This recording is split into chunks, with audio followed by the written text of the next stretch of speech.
Hey guys, welcome back to Tech Savvy Buyer. My name is Zia, and today I'm going to be taking a close look at the Nintendo Switch.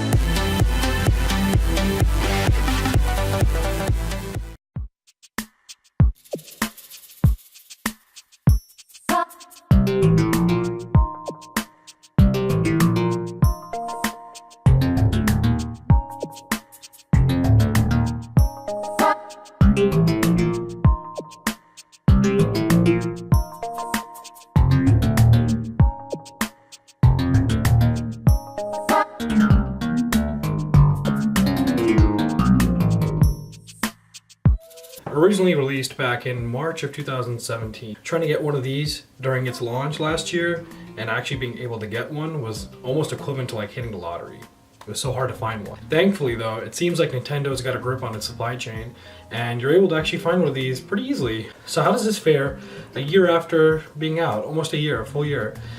The overall voice of the community was pretty much that you should wait till it gets a little bit more seasoned and some of the kinks and bugs get worked out and the catalog of games grow too.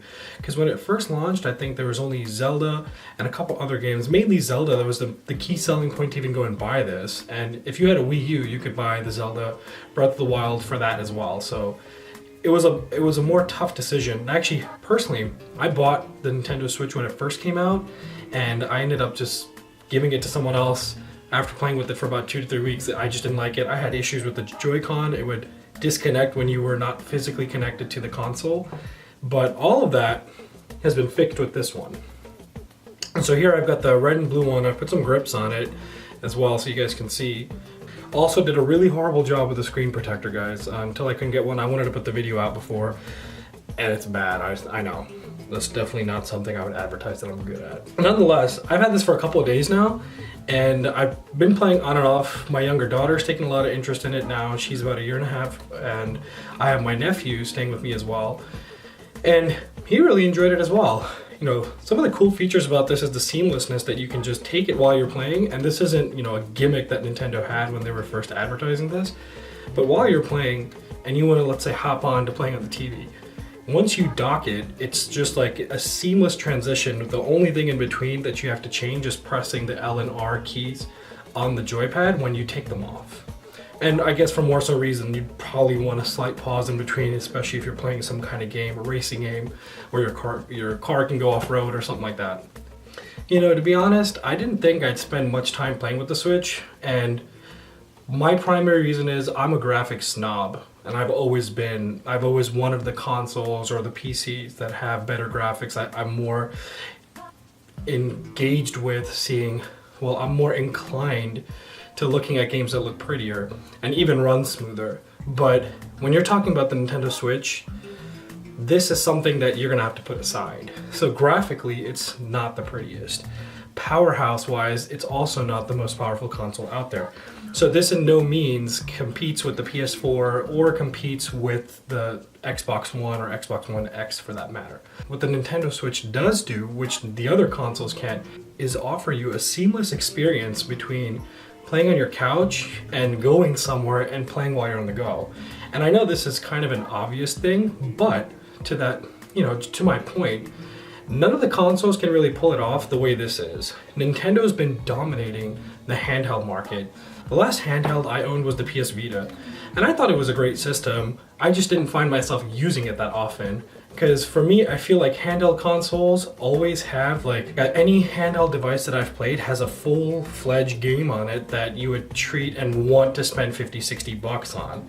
And that was always my beef with wanting to spend money on a Nintendo 3DS or Nintendo 2DS. Again, guys, remember, like, I'm trying to save money whenever I can and only spend on things that I think deserve to have it spent on. But the Switch is, again, this is a game changer. For me, I never imagined that I was going to be spending as much time with this as I actually did. And again, that's because I chase graphics, I chase gameplay, I chase those AAA titles, and it's nice to see that Nintendo's finally getting some of those AAA titles. You know, they've got FIFA 18, Doom just recently came out for it. And what the most interesting game so far, in my opinion, is Super Mario Odyssey. There's no other game like it, and for those of you who've played Super Mario 64, you're gonna feel right at home with it. I think it's very comparable to that in the play, and for me that's a very nostalgic experience alone. And being able to take that wherever I go and play it at my will is something that PlayStation 4 or Xbox One and even my PC for that matter cannot do. Nintendo's done a great job with the Switch. So in terms of connectivity, the Switch actually has a couple of things. So if you look closely here, you'll see that there is the power and volume rockers. There is a headphone jack and the place that you actually put the game card in. And on the bottom side is a USB-C charging port, which works really well. And you've got this kickstand that you can use when you want to put it somewhere and play. So if you saw in the videos, I was using this feature quite a bit. It is really, really flimsy, I'm not gonna lie. People have been complaining about that and that has not changed. So I don't expect Nintendo to go out and change it, to be honest, but considering the fact that one of the main selling points of the console is that you can take your Joy-Con off like that and then just have a console that stands on its own. So you'd pretty much want this to be pretty solid. Not gonna sugarcoat it all. I think I've seen better cell phone cases that have a stand that's more durable and probably costs like 15 bucks. So I really don't know why Nintendo dropped the ball on this one. Right under the flap, there's a micro SD port where you can put a micro SD card. Now the Switch does come with 32 GB of memory built in, but again, like you can expand that just by going and popping in a micro SD card right on the bottom. I didn't really expect myself to be spending this much time that I did with this.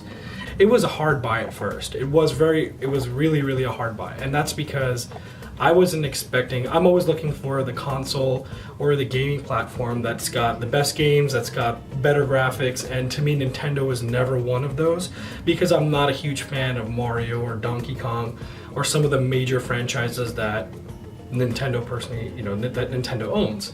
But I decided I wanted to take the dive on this and try it out. And honestly, guys, I don't regret it. I think this is a solid system. I think it's a little overpriced just based on, for 300 bucks, you're in PlayStation 4 territory. But here's the thing. It might be priced the same as a PS3, and even through like holidays, it's more expensive than any of the consoles. I think the Xbox One S was down to 190 bucks and the PS4 was down to 200 bucks during Black Friday. So this was still at 300, and Nintendo's notorious for not really doing any kind of sales and stuff on their items. Even the Wii U stayed at full price until this launched. But for $300, I'll tell you what you do get. You get a solid console that gives you an experience that none of the competition in the market can actually give you right now. You're able to take whatever game it is that you're playing and go and enjoy that full game wherever you are. So if you're in a park, if you saw their trailer, you could be sitting in a park, you could be sitting in your car, you could be driving somewhere, you could be sitting outside under the sun, you could be sitting in your, in between classes during college or in your break room. And then when you get back home, you can just pop this right in on the dock and just relax and continue to play the game right where you left off. It's so seamless that I was actually surprised. I thought it would be more gimmicky when Nintendo was advertising it, but it was probably the most seamless experience of gaming from handheld onto a more console-like experience. Well guys, that brings me to the end of my review of the Nintendo Switch. I had a lot of fun with this. I would say definitely go out there and buy it. Don't worry if it's priced at 300 bucks. Don't worry if it's priced equivalently to the PlayStation variant or the Xbox variant, because it offers an experience that none of those consoles can offer. I guarantee you that. And this is coming from someone who's not a Nintendo fanboy, who primarily plays on everything but Nintendo. I hope you guys enjoy my content. If so, drop a like, leave a comment, and consider subscribing. And I'll see you guys on the next one.